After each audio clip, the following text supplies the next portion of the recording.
Welcome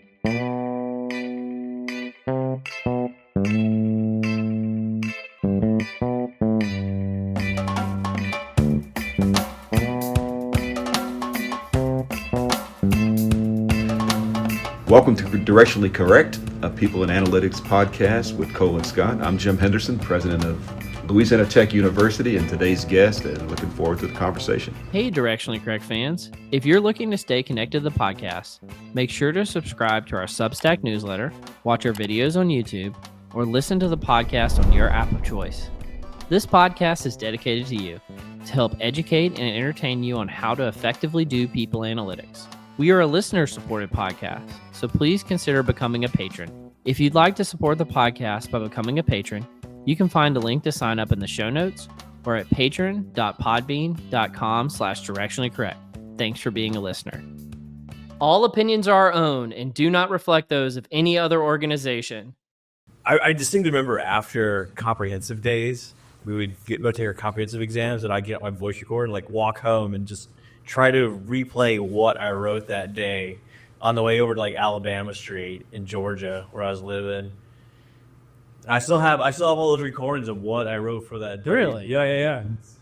And what, just for posterity's sake, or what? Well, I mean, there's a great fear that you're not going to pass comprehensive exams, so I need a record of what I actually wrote. Well, I mean, wouldn't you be recording you messing up? Well, yeah, but the point is, you could pinpoint your mistakes, right? Yeah, I guess so. Or at least replay what you did. I took an undergraduate course in American national government once, and he started the first class saying the final exam is comprehensive for the entire class. Yeah. There were no other exams, no other assignments. Just that? What is this? And the final exam was describe the effects on the institutions of American national government of a prolonged period of scarcity. What? Nothing else. Nothing else. This is all you need to know for the entire year. This is it. And it's wow. And so I just wrote a bunch of stuff, and I got an A. Really? And probably was the most creative writing I've ever done. That is so wild. Yeah.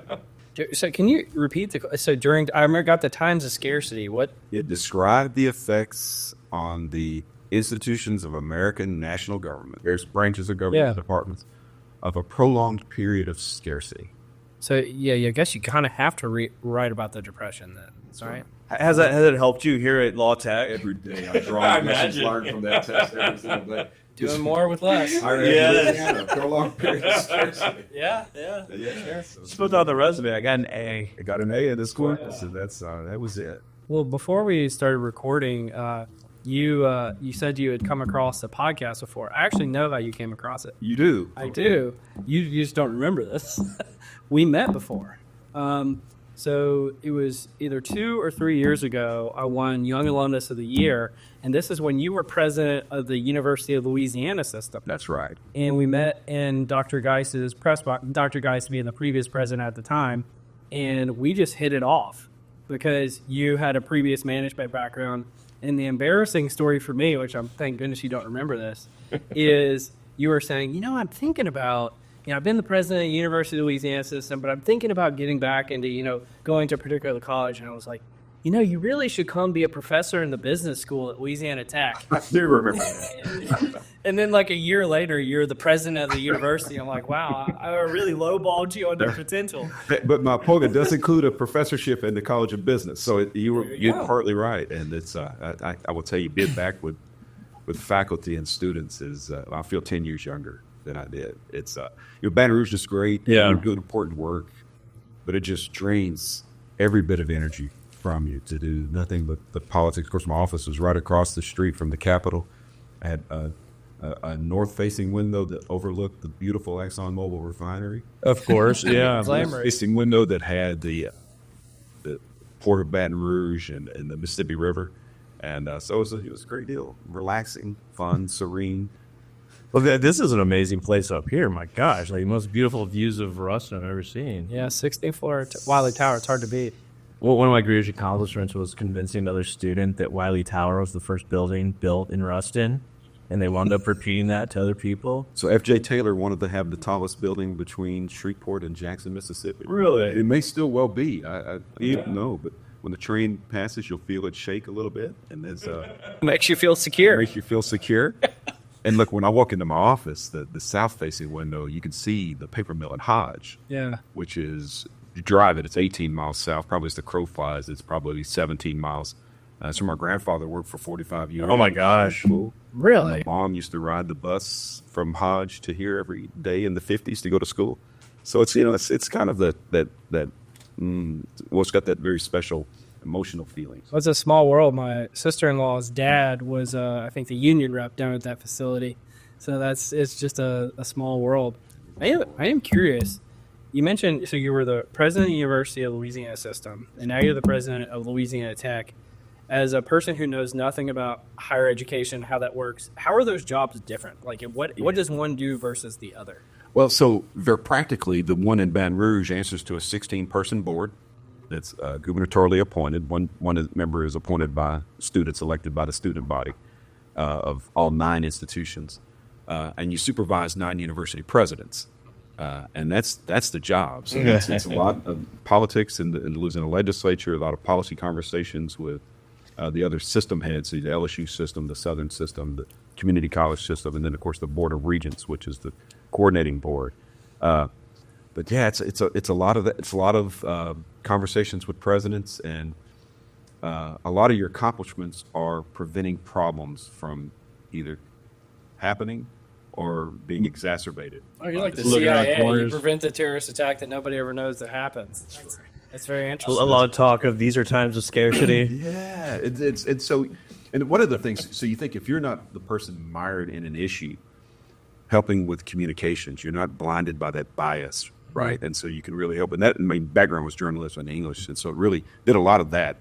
And so in that way, you're preventing problems from becoming worse. And then, developing relationships with policymakers across the state, and then, of course, in the state capitol, and spending a lot of, I guess I testified over 200 times in legislative committees. Really? Oh, Lord. Wow. What it says about me, you guys can diagnose this, is that my most comfortable place is sitting at a table in a committee room and testifying, because it's just none of this real personal interaction. You're only connecting with ideas and concepts, and Just another Tuesday. another Tuesday. Yeah. What about being the president here, though? Yeah. So I just left a breakfast conversation, and this is something I've been doing. It's we'll have breakfast with about 18 people from campus, and you'll have a dean sitting next to a maintenance worker, sitting next to someone who works at student services or recruiting, and it's just a casual conversation. It's a little bit contrived. I have them go around the room, tell me who they are, what they do, how long they've been here, and what is it that they love about Louisiana Tech. And inevitably someone, usually an engineer or someone in physics or chemistry, will say, what I like about Louisiana Tech, and I always interrupt them. I said, I don't care what you like about Louisiana Tech. What do you love about Louisiana Tech? Because it hits you in a different place. Yeah. And then they have to think a minute. And, we used the term the tech family. Mm-hmm. I'll be honest, it didn't sit well with me. Before I got here, I was like, it seems contrived. It's like when you're working. Well, we someone weren't says- sure if we wanted to adopt you anyway, so feelings mutual. Well, when someone says "dear team," Yeah. and you look at who the distribution is on the email, and we're not a team, and it sits wrong. You have a bad attitude for the rest of the message. So the family thing sit wrong with me until I was immersed in it, and I thought, it might be the most apt description of who we are. So that was great conversation. Tanya, my wife, joins me for all of those. Hopefully we're going to get through every employee in the first year. We're doing it by birthdays, so you have that astrological component to it. Which one is Taurus and Gemini, I think, which I have no idea what that means. We're big into that stuff here. Astrology. Well, iSight and astrology are very closely linked, are they not? Well, it's like running a city, right? Like, you got a lot of constituent parts at La Tech, but I think that's what I remember most fondly about the university. It felt very familial. It's a very comfortable place to be. It's like a really hidden gem that probably not a lot of students are really aware of outside of the immediate area. It's our best recruiting tool is presence. When we get someone to campus, Yeah, the absolutely. closing rate on that is phenomenal, because they've been immersed in. It's not because of our palatial facilities, or it's because of the people, and they it really sells itself when we get them here. So finding ways to tell that story compellingly to those who aren't on campus might be one of our biggest challenges, and so we're always working on that. But yeah, it's a unique place. Well, when they built the Walmart grocery store across the street, that was a game changer. Listen, man, that's amazing. And you know what's coming next year. Just less than about a mile and a half from my house is Buc-ee's. Oh yeah, Harbutton Drive. They're expecting 15,000 cars a day to stop at Buc-ee's. unvaluable. Oh, it's just That's going to be massive for the city. Like it's a huge employer, huge monetary injection to the city. A lot of exposure for tech. I remember we covered it probably almost 2 years ago now. Big fan of There Buc-ee's. was like a sign with all the pay rates at Buc-ee's, and it's just, you would never expect it. I mean, like, I think the lowest paying job was like $15 or $17 an hour, and you could make well over $100,000 getting in any of the managerial capacity there. It's like, it's a well-run organization. It really is, and it's got such a following. I mean, the devotees, people that wear the Buc-ee's shirts everywhere.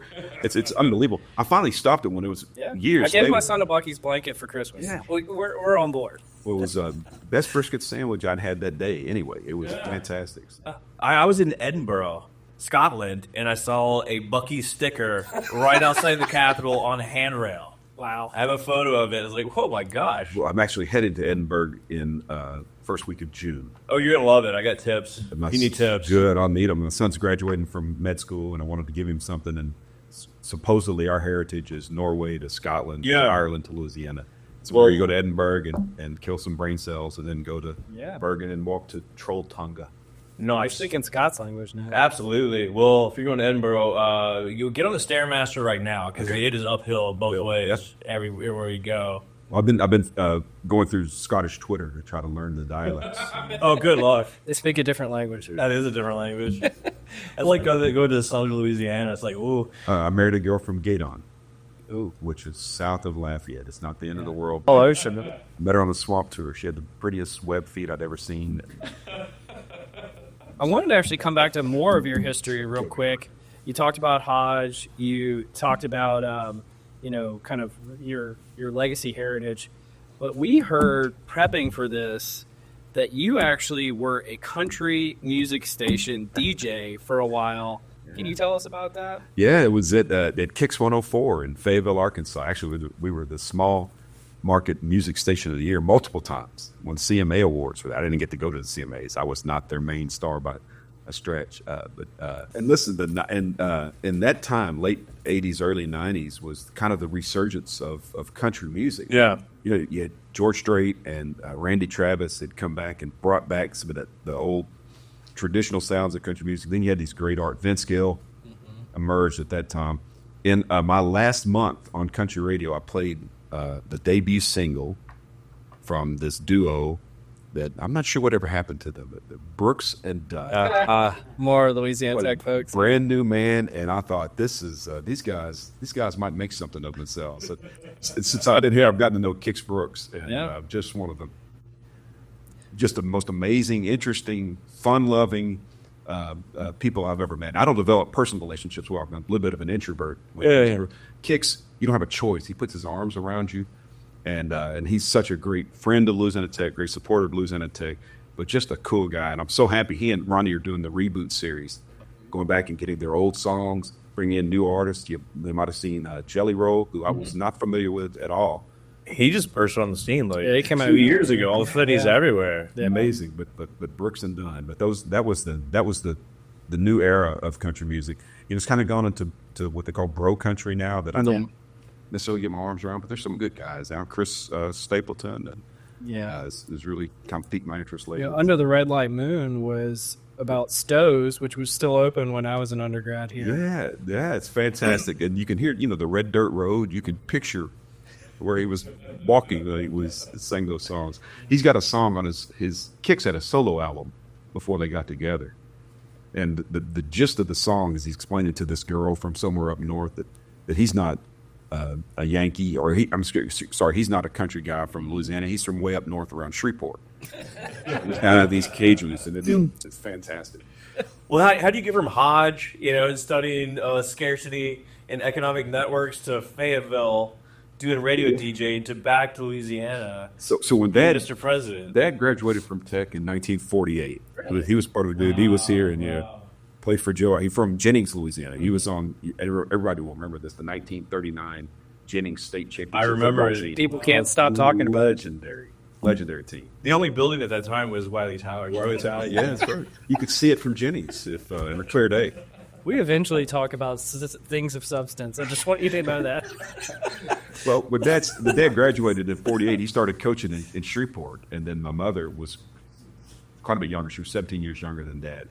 She started teaching in Shreveport, the same school. So they met and got married. And then because Dad was so much older, I was a late child for him. He decided that he was going to die just any day now. And he lived another 40 years. Oh. He was going to die. And so he told my mom, you have to get your doctorate. So she had already gotten her master's at Tech. We moved to Fayetteville so she could get it in Arkansas. And we just stayed. That was a great place to grow up and live. And then everyone finally made their way back to Louisiana. So. Fayetteville is an amazing city. Like that whole western part of Arkansas. So think about this. I remember we would drive into Fayetteville and there was a population sign of 29,000 people. The whole metroplex was about 75,000 people. We were just there for the Bulldogs against the Razorbacks in the fall. And that whole area now is over 500,000 people. But I did go to Venetian Inn in Tawnytown, which was my favorite restaurant in the 80s. And they still had the same cutlery. Really? So there's shack with the best T-bone steak and with a side of spaghetti you can get anywhere in Tawnytown, Arkansas. So it's Hope they sharpened the steak knives in that time. Yeah. Well, let's pivot a little bit. So we got a university president here, where it's hard not to talk about right now the wave of AI that's crashing over all of society. But I think about it especially about the future of higher education.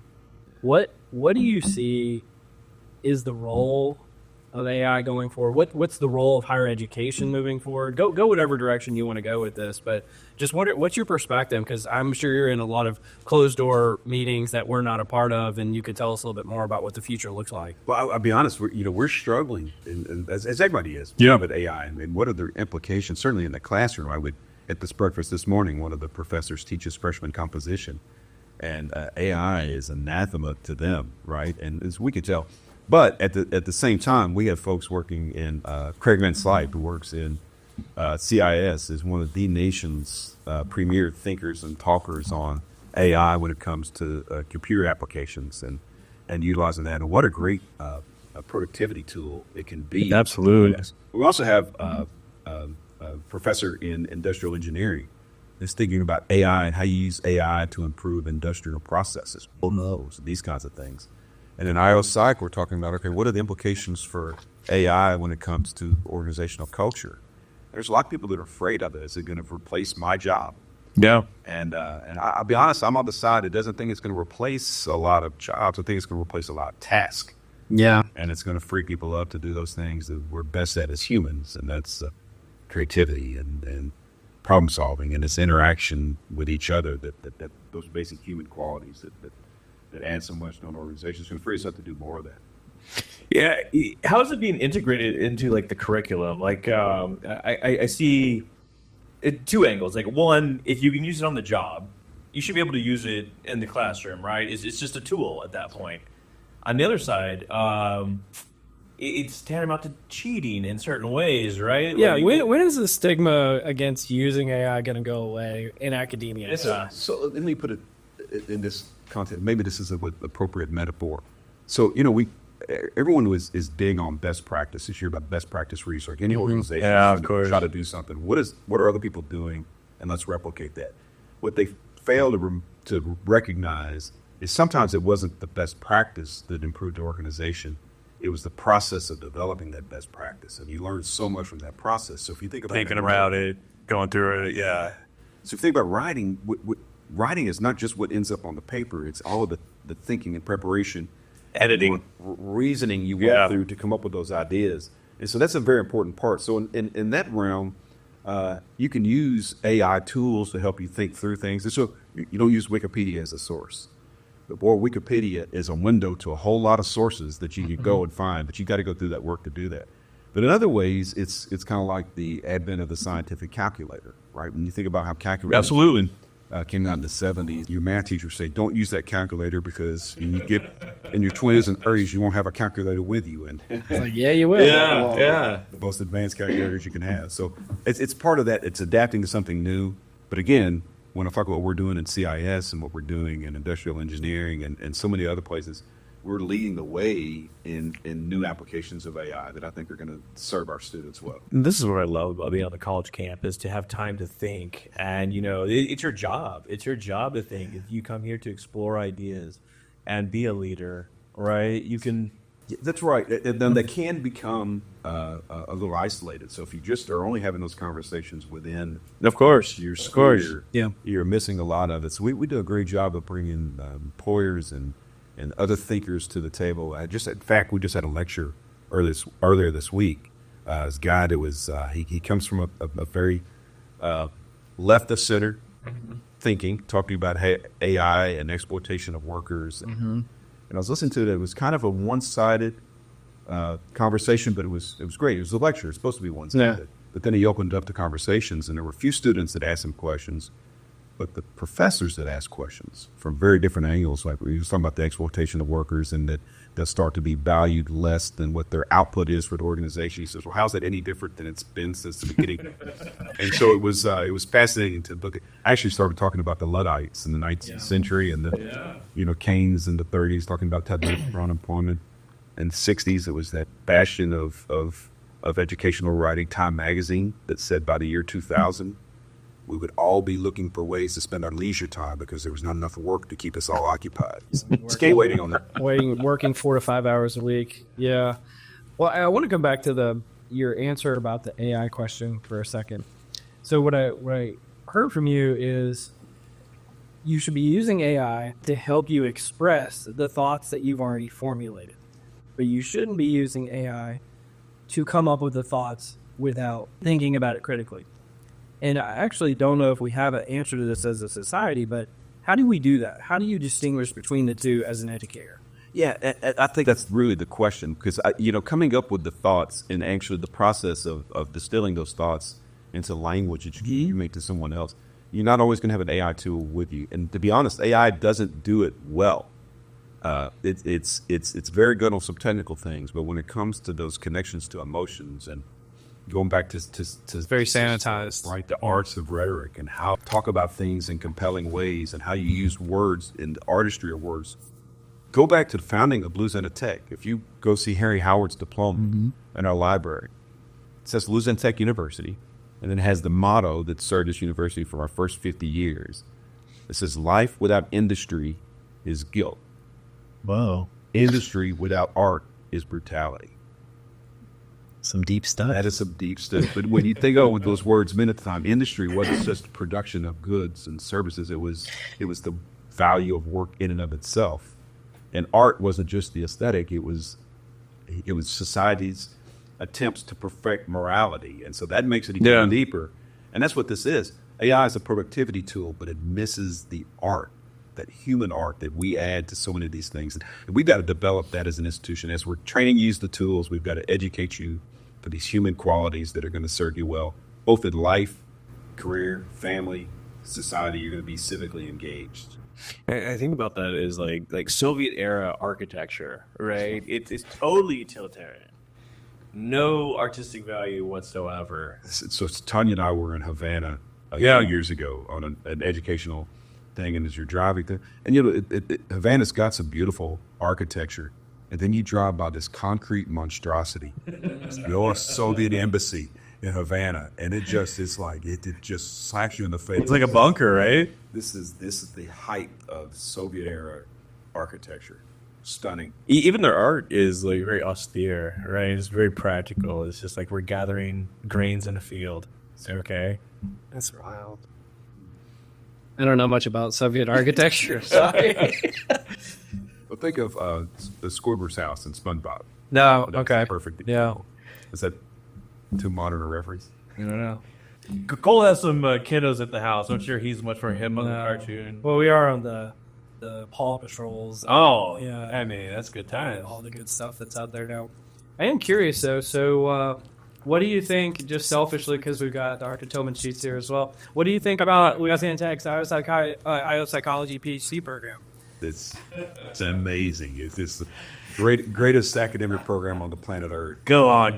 No, it's one of these programs that was developed kind of at the beginning of this movement, understanding how organizational cultures were important and how individuals are create that culture, and how do you build your organization human capital to best advance your organization's mission and goals. And look, if anything, it's only become more relevant, and it is certainly. We're at the vanguard of it, and I think we're going to continue to try to grow that program. I'm one that's enamored of it because I see it in action. I've been in kind of a CEO or lead manager position since I was 21 years old. You make a lot of mistakes there, but you also learn that every organization is really about people. And so when you understand that, then you understand how important IOPsych is to your success as an individual and as an organization. So I'm a huge fan of the program, and it's one that is its results speak for themselves. It was the best decision of my life, coming to Louisiana Tech, coming to this program. It's opened up so many doors that I didn't even imagine possible. Like, I was in psychometrics, developing assessments. It was definitely top 100 best decisions for me. So, yeah, definitely top 100. Cracked is like right at the top 100. Well, I know you're actually... your doctorate is in kind of a very closely related discipline to psychology. What got you into that, and then what was your focus of your research? Well, I got into it because it was a very practical application of the work that I'd been involved with, and I really started to realize how important the top management team was to what we did as an organization. Found that out. I'd gone to lead a community college that was brand new. Is the first college in the state of Louisiana that the entire master plan was built at one time. So very modern buildings, the latest in technology at the time. But it was also one of the only community college, 2-year colleges in the state that wasn't growing. And I scratched my head about that. And so I walked into the first leadership team meeting. And I walked in, and every person looked like me. Gray hair, mostly the same backgrounds. They'd all spent their entire career at this institution. And it wasn't their fault, but there's no way that they could have been capable of understanding the customer that they were trying to serve, right? And so we immediately just added some people to the team to diversify the group, experientially, demographically, psychometrically in some ways. He's clearly a listener. He points at Scott when he says psychometric. Like, he gets Was he speaking my language, nerdy? And some of these psychometric issues, these tight The indicators sort of things. Some of them are probably better than others. Definitely. There's tons of writing about that. Some people want to dismiss them as junk science. They're not that. Sometimes, I'll be honest with you, It depends. they become self-perpetuating. It defines you, so then you spend your whole career trying to live up to your profile. I get that, but it also helps you understand the different styles, the way people bring different things to the table, the way that they prefer to. I love to think conceptually. Yeah. I love to think analytically. I hate structure. I don't want to think about rules. I don't want someone to tell me the reasons why, whether it's the rules love of that. physics or the rules of the state of Louisiana or whatever it is. I don't want to think about that. I want to solve problems. When it comes to personal interactions, my wife is exactly the opposite profile that I do, either Myers-Briggs or Emergenetics, whatever. So I was invited to roast our priest. Yeah, so we get there, and we're kind of new to Shreveport at the time, and they had this. It's called the Gingerbread House, and so one of the things that the children that they served had built these gingerbread houses, and that was the pre-function thing. Well, she goes to the restroom, and I'm by myself, and she comes back after an inordinate amount of time. Personal issue, but anyway, I'm by a wall by myself studying this one gingerbread house, and she goes, "You're ridiculous. Why aren't you kneeling with people?" And this is because it just sits me away. But then I'm up on stage in front of 500, 600 people, perfectly at ease. Yeah. Perfectly at ease. So it's an introversion, but it's an introversion around the personal connection, not about the ideas. I love gingerbread houses. Leave me alone. Leave me alone. Leave me alone. And by the way, I was the 5th roaster. The first 4 didn't know what a roast was, so they just went and said brief things about the priest, and then I had to go. Oh, God. Mercy. But it was fun. It was fun. Oh, mercy indeed. How do you roast a priest? You know, it was a lot of Hey, observations. You're going to hell. Yeah, it was stuff like Oh, you gotta. the two priests from the that met up, the diocesan priests that met up and the afterlife, and one of them said to the other, "Gosh, man, after all those years in a parish, isn't heaven just wonderful?" And the other one said, "Hey, man, this isn't heaven." Hot in here. Things like that. Well, why is all the sacramental wine gone? Yeah, that's all he's missing. Yeah, this is going nowhere good, is it? I have this idea that one day, well, whatever, but I'll take a NEOPI. So it's like a personality indicator, gives a variety of sort of aspects of your personality. And when I die, they'll etch that on my tombstone. And so someone will get a good idea of what I was like as a person just by looking at my metrics. Just put the MBTI up there. Yeah. Yeah, well, I could do that too, right? Yeah. I had a friend that said on his tombstone all he wanted it to say was he was amiable. Really? Amiable. That's not, Huh. Yeah. if that's your goal in life, that's not a bad goal. I like the classic, I told you I was sick. That's great. Famous last words. Well, I don't know if you want to talk about this at all, but when we prepped with Kami, and I appreciate her help, she said that you might have some thoughts on Louisiana Tech's strategic framework. Yeah, might have some. We've been working on that for some time. After I got here, and I love to have conversations, right? And I will have leadership team meetings, and I don't use agendas. Yeah. And because I really don't care what the product of the meeting is, not at that initial standpoint. I'm really wanting to see how the team interacts with each other. Sure. Appreciate that. Table, and it's important. So at one meeting, I put out this nice little pamphlet that we had. I called it the strategic pamphlet. It had been developed about 5 years earlier. And I sit out there and want to say, everyone's seen this. And of course, there's nods and stuff. And I said, okay, good. I said, well, how are we doing? How's it working? How are we living up to it? And take some time to think about it and email me after the meeting what you think we're doing. And the emails are all over the place. And that's one of the problems sometimes with plans. We can be very artistic with the language, and the language is really cool, but it doesn't really tell you what you're trying to do and where you're going to go and how do you measure that. And so we've gone through several months of developing and really just augmenting with that existing thing, because there were hundreds of people, hundreds of hours devoted to creating that. So I don't want to dismiss that. But how do we make it something that really resonates with where we are today? And I think we've done that. You get 4 themes, one that focuses on students, working students, and developing them for life and career, and one that's on faculty and staff, and how do you set the conditions where people are personally and professionally fulfilled at the organization while they're delivering on the mission.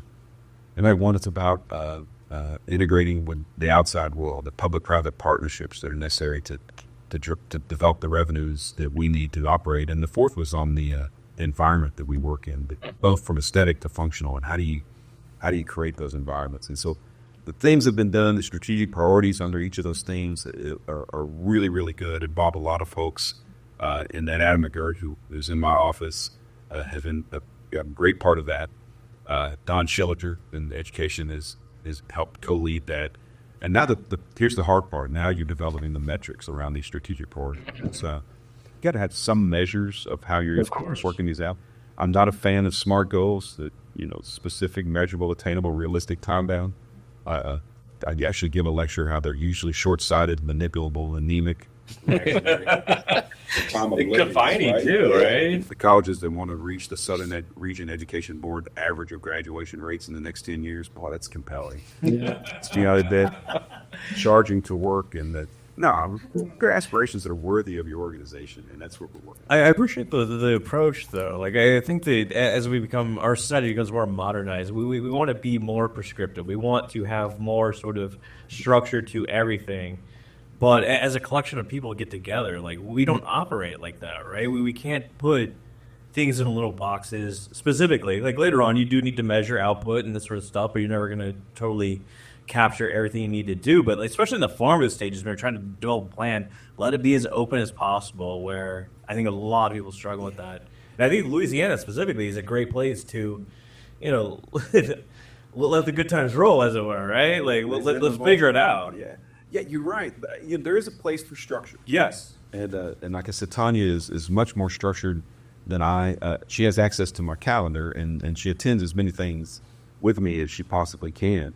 But she's going through, and she'll tell me something that's on my calendar 3 months from now, and I'm like, I probably wouldn't have crossed that path until like the day before. Yeah. And so she loves that structure, and when that structure changes, or when she sees I've got 3 commitments in 2 different cities or multiple facilities at exactly the same time 3 months from now, she's worried about that for the next 3 months. And I'm like, it's going to take care of itself. It'll work itself out. We don't have to worry about that right now. And so you do need that structure to keep you on target and on the right time. The problem is if something goes wrong, if you don't have structure, then everyone starts pointing fingers at you. Like, why I told you unstructured? I feel like you two are spirit animals of one another. In some sense. No, I'll say this is I really appreciate you making the time for us today, because I know that you probably had competing priorities in terms of what's been going on. Yeah, but this is important. One is it's great to talk with Alon first. 2 is this is the kind of stuff I like to think about, and when you're talking about it with people that have a value for this kind of work, it's important to crystallize your own, or to enhance your own thinking on it. And it's a great platform to talk about Louisiana Tech University. So I think this is a wonderful institution that is it's got a sound foundation. F.J. Taylor, Dan Renault, Les Geis, about 62 years of presidents that predated me, that laid a sound foundation, and we're focused right now on building that foundation and recognizing our potential as an institution. So it's a great time for us to talk about that and to celebrate some of the work that's going on here by some wonderful faculty and staff. Well, shout out the IO program as well, both masters and PhD, that they've done a lot of great work for the university. And It really has. I mean, you could lean on them. You probably give them some work. Free labor.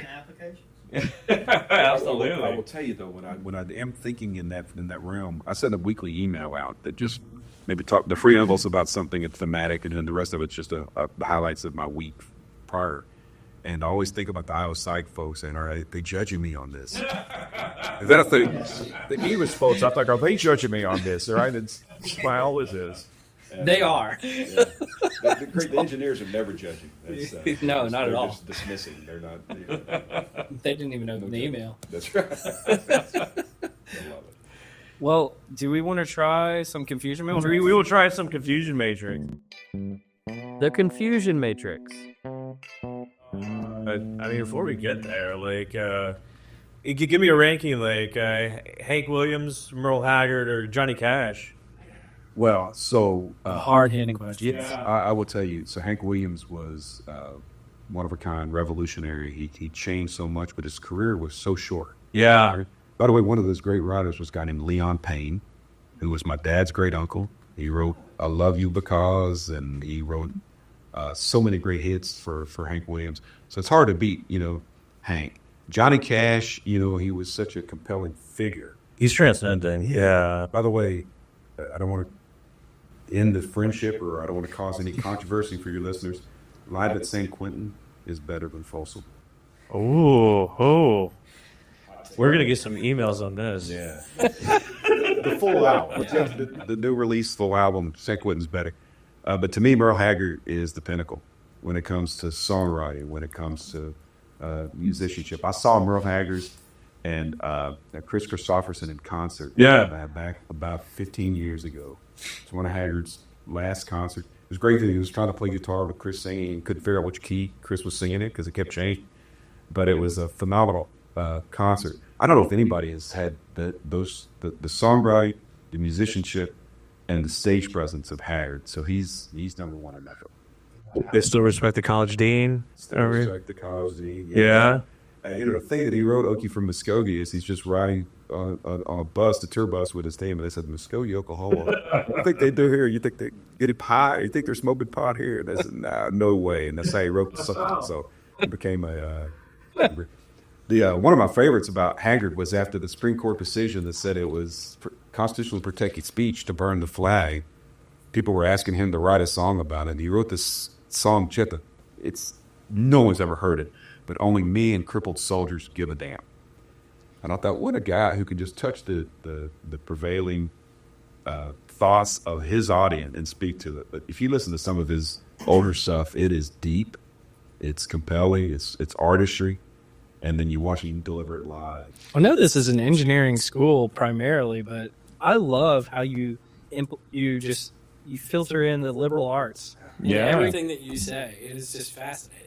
You know, we've got a great College of Liberal Arts on this campus. In fact, you can get private liberal arts schools could look to some of the teaching that's going on in that college and would walk away impressed. We've got great faculty there, and you think about go back to the 13th century when people would gather on the banks of the Seine River in Paris to listen to lectures on logic and on math and art and because they did it was the pathway to social mobility. Now, it came to Sorbonne, produced 33 Nobel Prize winners and 6 field medals winners. And it's phenomenal. You know, when you have Descartes and Pascal at the same institution, that's not a bad place to be. But going back that long, 700 years ago, this was the liberal arts was the path forward. It hadn't changed, right? We're just adding to it the engineering and science, the hard sciences, and new applications of that. But the critical thinking and communication skills, the self-awareness that comes from that, the cultural competence, it's got to be the foundation for everything that we do. How about the female division? Patsy Cline, Tammy Wynette, and Loretta Lynn. Yeah. So Patsy Cline could deliver a song. Willie Nelson wrote "Crazy." Yeah. And he handed it to Patsy Cline, and that's still one of the most iconic pieces of music ever recorded. The other one you gave me was Loretta Lynn. Yeah, that was Loretta. What was it? Tammy Wynette. Tammy Wynette. You know, yeah. Anybody that can be married to George Jones for a little while gets a lot of credit. Get a little stamina there, right? But I tell you, if you ask me, if I just was talking about Merle Haggard, the female that I would put on the top is Patti Loveless. Really? And when she came out with Mountain Soul, if you ever get a chance to listen to Mountain Soul, you will think that you are in Eastern Kentucky in West Virginia. And it just transports you to a different place. Of course, you know, she made her mark singing backup harmonies with Vince Gill while he was singing harmonies for her. And if there's ever been a more angelic mashing of voices than Vince Gill and Patti Loveless, I don't know what it is. And then this isn't even the confusion matrix of that clan. Absolutely. Well, we hear that you do a radio sign off, though. Oh, going back to those days. Yeah. That was We were told we had to ask. We have to ask you. Yeah. Kicks 104, Fayetteville, Springdale, Rogers, Bentonville, and all of northwest Arkansas. Look at that. Yeah, it's where Scott Glenn debuted that amazing movie, My Heroes Have Always Been Cowboys. I know you remember that one. No. Radio Basement. You guys are hitting me with so many references I don't know. I did see Willie Nelson. We heard that you were into ancient country, which the most ancient thing I could think of is like Woody Guthrie. Well, go back to 1946, and my dad and his roommates at Tony Salvaggio from Baton Rouge, Eddie Harrelson, who went on to become the principal and superintendent of Jeff Davis Schools in Jennings, Louisiana. They had a record player that had a transmitter that was more powerful. So around the dormitories, they could drown out the radio station. I love that. And they would play Pirate radio. Yeah. They would play Tex Ritter's classic hit, Blood on the Saddle, on repetition. Now, if you've never heard Blood on the Saddle, I encourage you to go listen to it. Don't turn it off when it starts. Listen to the whole song. Be transported. You know, he's the guy that wrote Do Not Forsake Me, Oh My Darling. That was the background of High Noon, Gary Cooper, Grace Kelly. The great song, The Ocean. No, it was Rye Whiskey. It's a great song to sing when you're playing poker. So Tex Ritter, it's ancient country. Good enough reference? Oh, I think that's fantastic. Yeah. Wait, his son was John Ritter from Three's Company? John Ritter. How do you like that? Well, I could go down a different path. My sister's like infatuated with John Ritter and like goes through his cancer foundation research in Dallas every year and sees his son, whatever the next Ritter is. But you know, these guys, it's like Eastwood's son. I can't think of his name. Clint Eastwood's son. Scott Eastwood. He hasn't made the massive hits that his father did, but it's fun to watch this generational talent, how they reflect some of their upbringing and that reflect their parents, but yet you couldn't find anything more different than Three's Company and John Ritter, than Blood on the Saddle and Tex Ritter. Somewhere there's a commonality there that you can draw. It's like Bruce Lee and Brandon Lee. I don't know. That's a deeper cut. Right? Well, I think that's all I got for the confusion. I don't know if I can do any better than that. yeah, I think we milked that one pretty good.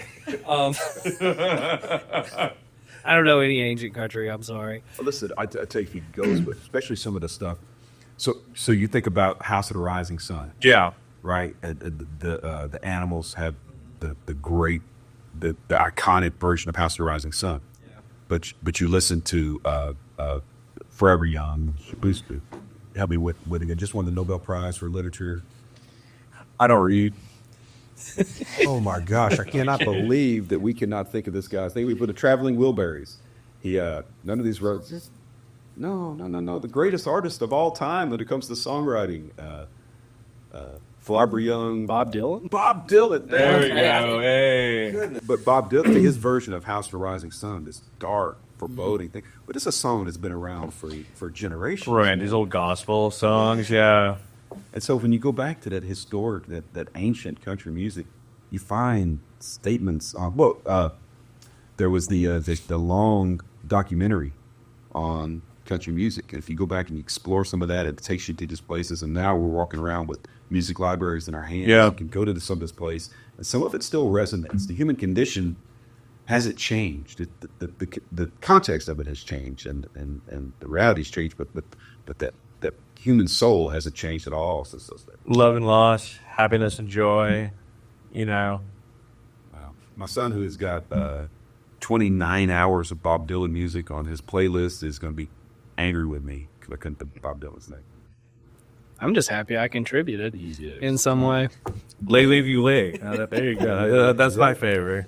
I saw an interview with Johnny Cash one time where he was talking about he had Bob Dylan who played that song for the first time in his living room. Really? Christopherson was there, played me and Bobby McGee at the same time. He had Joni Mitchell there and somebody else, but it was just talking about how they were in his living room, played these 4 iconic songs for the first time.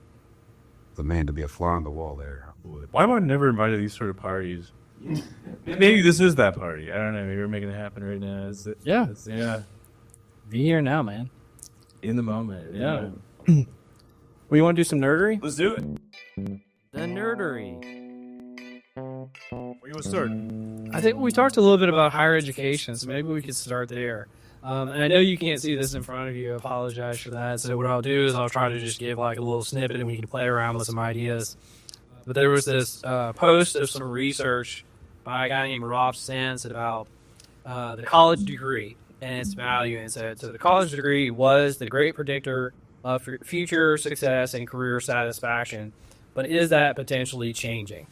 And so he goes through a litany of things. But one of the things that he mentioned is common issues with recent college graduates during interviews.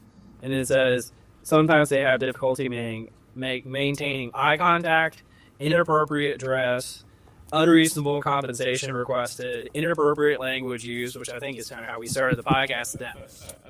And they read directly from their notes, refusal to turn on the camera if it's a virtual interview, and even bringing their parents with them to interview. And I wondered, they get some prescriptions on how higher education could be improved, but I wonder, is this a phenomena that you're seeing, and how is higher education working to, get back to its rigorous roots to produce, more well-rounded human beings, which has been a kind of a theme of today's episode? Yeah, we tend to paint with a broad brush sometimes, right? And you think, what is a college graduate? I'll tell you, it varies by college, and so we've made it a part of our purpose here is to provide that well-rounded education. So as we talk about our research, when we're doing research, we do applied research, and so when you come there as a freshman in engineering, you're given a tool bag and a robot on day one. And you have a freshman capstone project, right? What an amazing approach to engineering. It's integrated engineering approach that is answering a lot of those questions. The College of Liberal Arts, we talk about core competencies here, the ones I've mentioned: creative thinking, problem solving, teamwork, resilience, self-awareness. Self-awareness, recognizing your own cognitive limitations and understanding how when you're processing information that just because it's something you want to be true doesn't get it more validity than something you disagree with. Right. And so we're actually making that part of our educational experience to produce that. My daughter went to a Catholic liberal arts school in the Dallas area, and they had to read the 27 grade books. It's not, you don't read 27 grade books. It's the English number. A lot of Aquinas, a lot of Augustine, but Milton as well. And so you're being taught Milton by Cyril, Circean, monk. You're getting an education. Well, they have a comprehensive exam at the end of their baccalaureate degree. We went to a graduation, and he said, there's 27 people that'll be walking across the stage, small out, but they'll be coming back this summer to do more work because they didn't pass their comprehensive exam.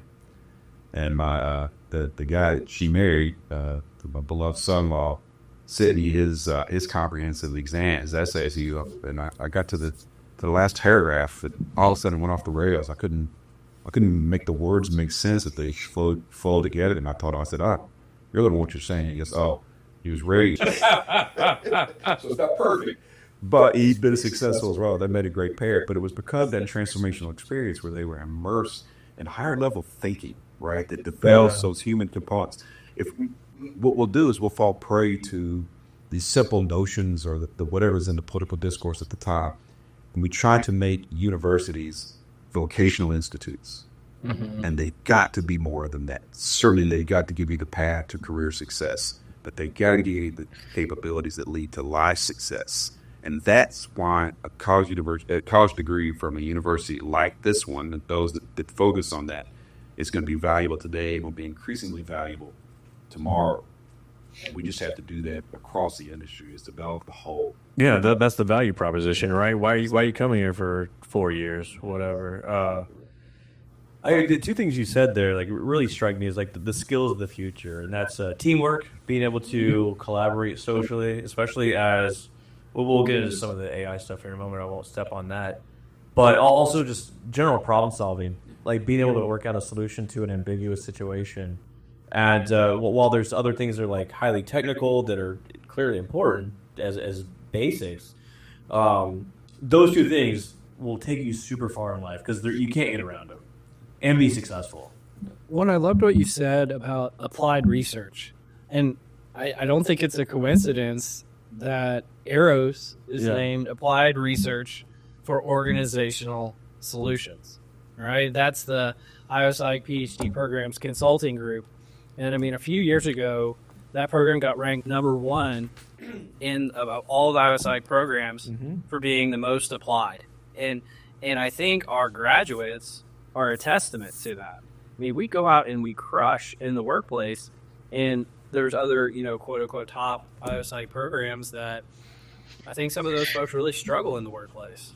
And yeah, because I mean, like that's not their goal. Their goal is to write research articles and get published and produce more professors and this sort of stuff. And that's definitely needed. Yeah. We definitely need that sort of academic brain, moving the field forward in that way. But well, that's actually a really good transition to the next one we have from The Economist.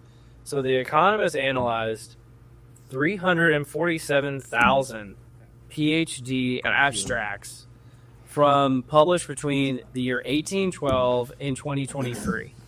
And they found in every discipline that abstracts have become harder to read, especially in the humanities and the social sciences. And so the one question I wanted to put out to you guys is, first of all, why do you think that is? And second of all, we talked about this a few weeks ago on the pod, that I was actually reading Hugo Munsterberg's, which was one of the founders of biopsychology, his 1913 text, Psychology in the Industrial Sciences, that introduced the field. And it's so readable. It's so simple to read, and I just flew through about 100 pages of it, and I couldn't do that today. And so I wanted to get a commentary from you. Is like, what's going on, and why is it almost like you have to learn a foreign language to become a scientist as the barrier to entry nowadays? Well, because it's like the Union card, your ability to use the latest jargon. Yeah. It's an evolutionary thing, but not evolution towards something that makes you better. It just makes you more not precise. I don't know if precise is the right word, because we're getting away from precision. Part of this, when we're doing the strategic framework, we spent an inordinate amount of time picking the words, right? And so when we were talking about it as a group, I went in my office and I came back and I put this book on the table. It's the Highly Selected Thesaurus for the Extraordinarily Literate, right? What a pretentious title. But it does help you pick the precise words, and sometimes just that one word change changes the Absolutely. whole content, the reception of what you're trying to do. But what we've done is we've invented this never-ending spiraling thing that we've got to use the latest jargon, because that's what makes me sound smart, not the idea, not the consumability of it. So listen, we're about to release our 1894 magazine. It's an alumni magazine. Haven't printed one in about 5 years. We're doing one that's very substantive, but there's a section of it that's only about the research occurring at Louisiana Tech. It's about 100 snippets of those research studies with some QR codes that you can go to that. Fantastic. That's going to be wonderful. But the descriptions are written in a language that can be accessible. Yes. Mark DaCosta, who is here in biomedical engineering, had discovered copper high aspect ratio structures in our blood. And you guys were probably talking about that on the way in. Yeah. You can't get us to stop talking about it. Yes. So what are those? Well, they contribute to wound healing, and they're antibacterial in nature. So if you've ever had a parent, geriatric paid parent who suffered with bed sores, Mark DaCosta discovered the structure in your blood that can lead to a new therapy that can end torment of bed sores. Now that's relevant. What a great, yeah. If you read the abstract, you're probably not going to get that, right? Because he has to be in the science. Yeah. You know, You have to communicate to other professionals to understand that jargon, because it's a shortcut. That's why you use jargon in the first place, right? Sure. And it's also a signaling that we're sophisticated in our science, whether we are or not, right? And like to your other point, like it is evolutionary. When you start out, if there's no research in a field, you can use very plain language, but as you funnel down, we figured out the first layer, let's try to go to the second layer. Yeah. Now we're going to be a little more specific. And what do you get rewarded for? You know, being the leader in the field and having a very specific line of research, right? So I took an advanced grammar class as an undergrad, and it was a fabulous professor. I also took him for an advanced grammar class as a grad. We did nothing but study Cicero, but he was talking about entropy in language, right? And how the language, as it progresses, is actually breaking down the ability to communicate. Yeah, The absolutely. number of words used gets less and less every year. That's right. Tower of Babel. Or Babel, we're there. We're living. You know, it's funny. I remember this must have been one of my first psyops that we went to, that all of a sudden the word robust got used everywhere. And so previous to the word robust existing, there were just scientific findings. And then all of a sudden, every scientific finding became a robust scientific finding. And I was like, this is just seeing this creep of flowery language being added in for no apparent reason. And I imagine, 10 years from now, there'll be a new scientific keyword that replaces robust. It's like super robust. If you watch the same newscast, like in the mornings, the morning news show, someone will use a term, and then it's used every single time. Writ large is the one that they use a lot. Oh, yeah. And it's never the right usage. Writ large? Writ large, right? So they'll say, when they're talking about this person and others, or this person and everyone else in this same genre, but they just don't use it appropriately. The one that kills me is when they say, therein lies the rub. They're misquoting Shakespeare. So it's not only the right words, it's also the wrong words and the wrong application. But it just does that. So you hear something, you think, that kind of sounds good, partly because there's a little bit of familiarity with it, but you don't ever think about the meaning of it. And so people will do this all the time. When you go to presentations, I can't tell how many times I've heard this same thing given at a presentation to a large group that says, in God we trust, everybody else bring data. And so every person puts that into a speech, and everyone in the audience is pre-programmed to laugh at it. Mm-hmm. And I just roll my eyes. I'm like, I got to hear this again. But we do that. And so then it's perpetuating, because someone said, I got to laugh from that. And everyone in the audience says, they said that, and they got to laugh from that. So I'm going to start using it. And then it just loses all. George Carlin had a routine one time, and I'm going to go through the whole thing. Another 7 deadly sins one. We invented a language that squeezes the life out of life. And that's what we do. We perpetuate these little slogans and these little cute sayings. Yeah. We squeeze the life out of communication. And that's unfortunate, but I try to do my best at pushing back at that. Would fail with obscure references to movies and country music and that kind of stuff. This is also squeezing life out of life. Yeah. just like too much structure on the organization, right? Just kind of squeezes the life out of, or the all humanity out of it. That's right. Structure is the devil's work. But this is a situation where you can bring Nobody data. listens at this point of the podcast anyway, so we can say whatever we want. Yeah, they gave up 30 minutes ago. Yeah, exactly. You want to cruise on? Yeah, you want to hit us with the last one? I know this is like catnip for Scott. Well, I'm going to hit you with a different one real quick. Like, check this one out. An alternative path to understand high potential talent. Universal models beware. This article essentially argues that the world's becoming flatter, right? Organizations, and there's not a whole lot of hierarchical movement. So what we can do is rate employee behaviors on various aspects and find horizontal movement aspects to grow into other areas. I think there's a lot to be said about that because probably I think because we all have so much access to so much information. Yeah. Right. So broadening our horizons. Because I keep going back to school to study new things. When I was in Baton Rouge, there was a law school that had part-time evening program. So I'm like 6 classes away from a law degree that I probably will never finish because I just can't get to it. And It'll help you with the legislator. yeah, it will. But my next thing I'd love to do is to study Irish literature. Yes. Somewhere, right? Just continue to expand because there's applications for all this stuff. You've got the subject matter, right? And so you can go through, as most people do, a traditional academic pathway. As you start here, you keep building vertically up until you just master. And we need that. There's no part of that.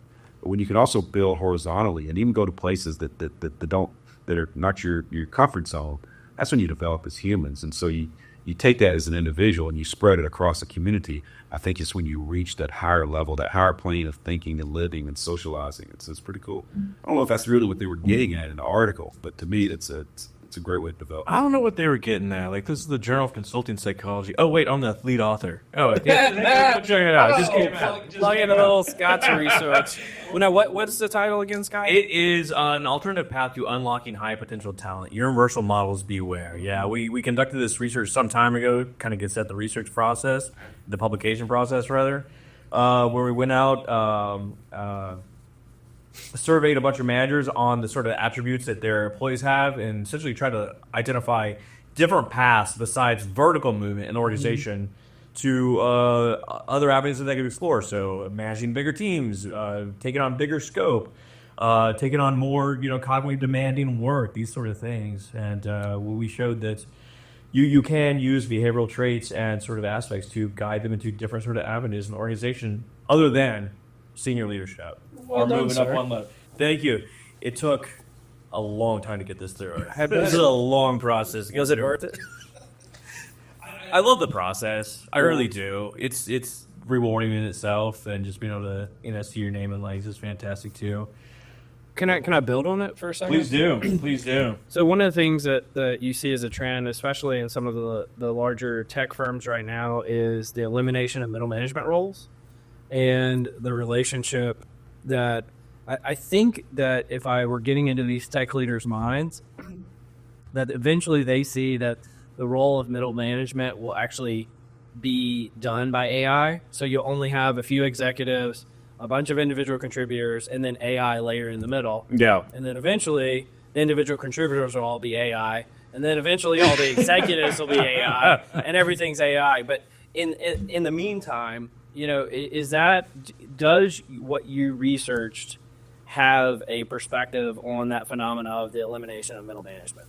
We didn't say that specifically, but there is a body of research out there that suggests that middle managers are perhaps what's important layer, right? They are the ones that can or need to translate what upper management needs down to the individual needs of lower level employees that actually do a lot of the day-to-day work, right? Well, when you think about the flattening of the organization, so and when I was in Baton Rouge, right across the river is the Dow Chemical facility, one of the largest facilities.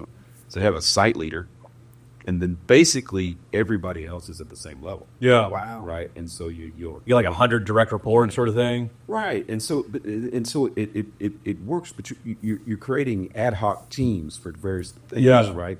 You might have a team leader. Think about if you're familiar with the orchestra Orpheus, one of the great orchestras in the world, but it's distinct from every other one for one reason: there's no conductor. Oh, interesting. It's like self-organized self-organizing network of That's right. instruments. That's really wild. But what does it require? It requires a level of trust amongst the organization, ability to communicate, ability to tolerate conflict. Yeah. Think things differently. But it results in, at the end of the day, it may be a more difficult process to get there, but actually a glorious output. And it's one of the reasons why I was talking to a tech firm that was establishing in New Orleans, and I was talking about the computer science graduates we had, computer information systems graduates, and they said, that's great. We want to talk to your music majors.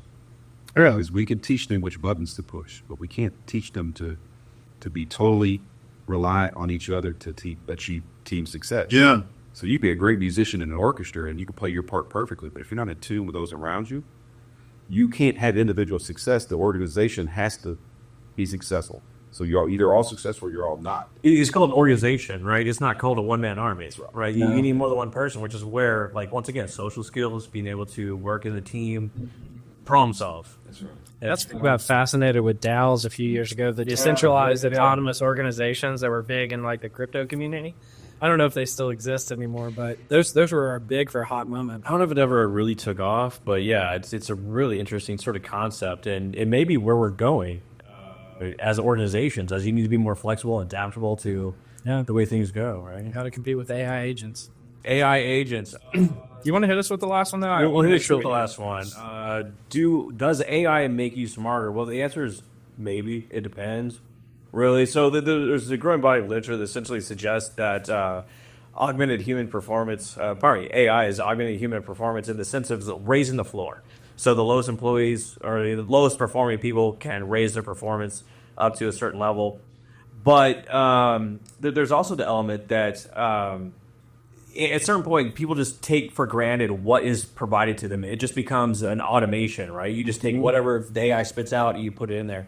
But where the real magic happens is where you can lean on your vast abilities, your greater knowledge across different landscapes. So this research essentially investigated like who benefits the most from Gen AI. So they had this really fascinating study. So they conducted two different ones. One where they asked people to create 500-word short stories, and they gave them a cognitive ability test and had these rated. And the other one, they created song lyrics. And as a incentive, they actually recorded it with a professional recording artist. And they had that rated. Yeah, really That's cool. wild. And what they found is that the people with the greatest cognitive ability tend to benefit from this, but not because of their specific skill in an area. That, if you have deep technical knowledge in an area, that tends to be diminished. But it's really your broad general mental ability. That's where you can really connect the dots. That's where having a Gen AI partner on board really helps out and benefits you the most. I have a hypothesis on this, and maybe the research covers it because I didn't look into it in detail, is it probably helps with your blind spots, right? So if you know a lot about, 8 out of 10 things, it helps you fill in the gaps on those 2 out of 10 that you know nothing about. And that hopefully rises, the level of all boats. This is what they talk about, like humor research. If you look at humor, like who's the most humorous, it's usually someone that's like really intelligent and really worldly. They know a lot of things and they connect dots and make humorous connections across different things. Yeah, really, you're right. Yeah, rough childhood.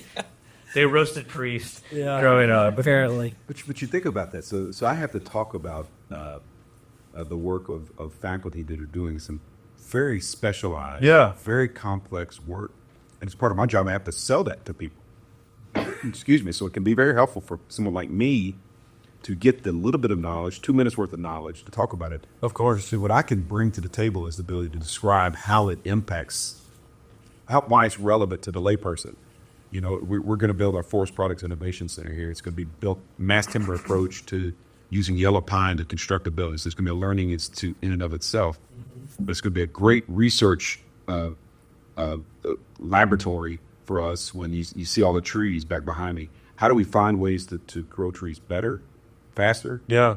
Renewable resource, have more useful uses for timber, right? I don't have to know anything else about loblolly pines and the infestations of different mites or whatever is tearing us. I got enough of that, right? And so then I could describe it to others. But having those around me that understand it, or having an AI tool that can help me quickly digest stuff in just 150, 200 words, can be amazing tool. Now, but it doesn't replace the human piece of that. That's going to be the vital part, because you have these tools, you can start to rely on them, overly rely on them, and then it just makes you totally ineffective. Well, I think that's the point. Like when you just rely on it for total automation, that's where you kind of get in trouble. I think about I work with software engineers, and very advanced ones, right? They 10 years in service, and they get paid handsomely, right? You can take a tool like some sort of generative AI and make a 1-year software engineer pretty much as good as a 10-year software engineer. And the reason why you would pay someone so much for such that experience isn't necessarily because they can do the job, is because they can do it super efficiently. So you can take someone right out of the field and make them pretty dang good pretty quickly. And I don't know really where that leaves us, right? Well, so remember when coding was the thing? Yeah. I learned how to code, and they were actually in K through 12 systems where you were replacing foreign language requirements with coding. Because coding is a foreign language. Yeah. As if that's really what foreign language is about, teaching the words you have to use.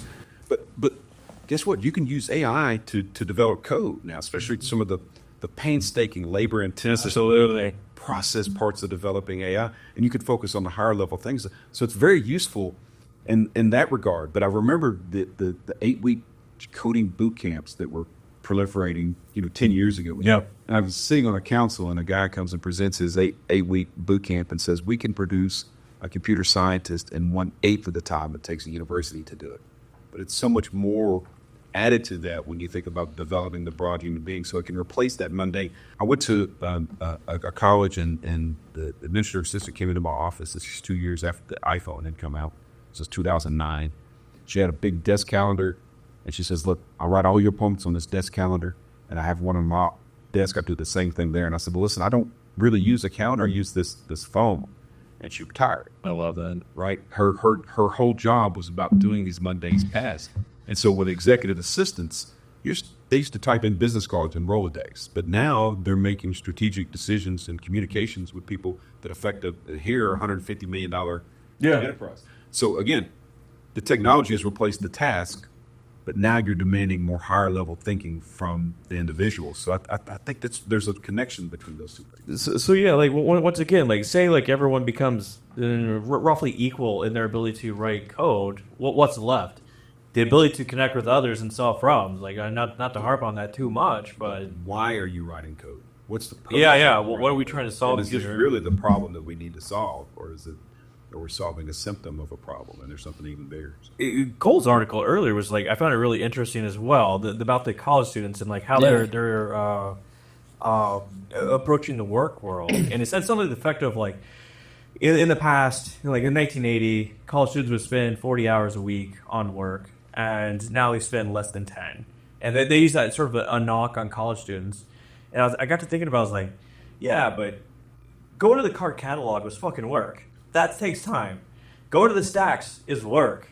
That takes time.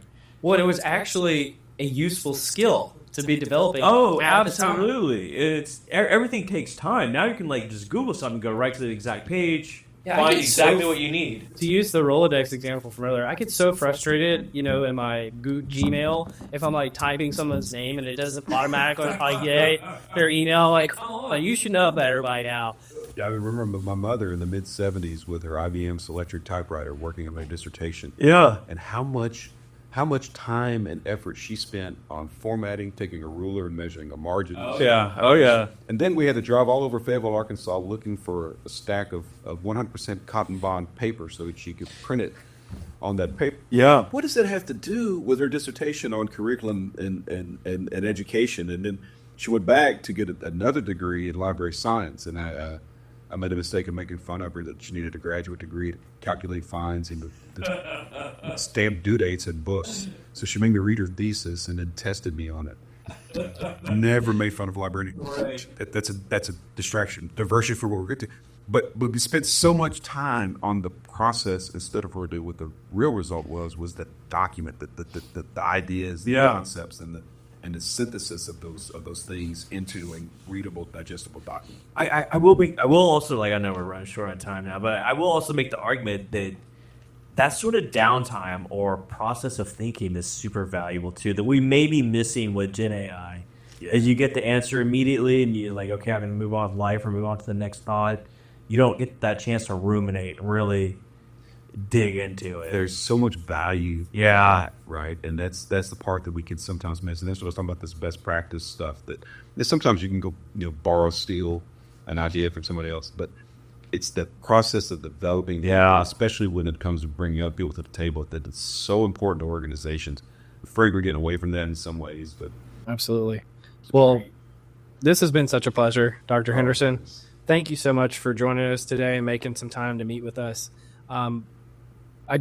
I couldn't be more proud to have you as the president of the university. So thank you for being here. Before I give you the final word, though, Scott, any parting words for Dr. Henderson? Oh, I should have saved the radio sign off for now. That sounded so bad. No, thank you so much. This has been a fantastic conversation. We really appreciate what you're doing for the university and represent it. We hope we can do that too. Well, I got to tell you this. One of the you talk about new things, new ideas, and technology and advancing. So you probably don't remember this transition from dials to pinpoint radio frequencies, right? So fixed 104 is actually 103.9 on your radio. So if you listen to FM radio, everyone gives the point. But Kix 104 was such an iconic sign off. To this day, they say 104. It's hard to find any other radio station that doesn't use that point. Whatever. Oh, really? So, not that that's the most valuable part of this, but it's important to realize there's some sacredness to tradition that's worth it. A little fuzziness too. Like we're about 103.9. We're Almost 104. Yeah. It's directionally It is correct. directionly correct. Oh, wow. Yeah. Way to tie it in, That Tillman. was fantastic. Well- I've enjoyed this so much. I'm so proud of what you guys do. I love this podcast. You cover some great issues. You have fun while doing it, and that's what makes it such an entertaining hour. This one's a little bit longer than an hour, but it's great to have you on campus and beautiful Wiley Tower, tallest building between Shreveport and Jackson. But I'm very proud to have y'all and listen, go Dogs. Well, thank you. Yeah, absolutely. Well, you've been listening to Directionally Correct, a People Analytics podcast with Cole and Scott. Today's guest, Dr. Jim Henderson. Thanks for joining us. My pleasure.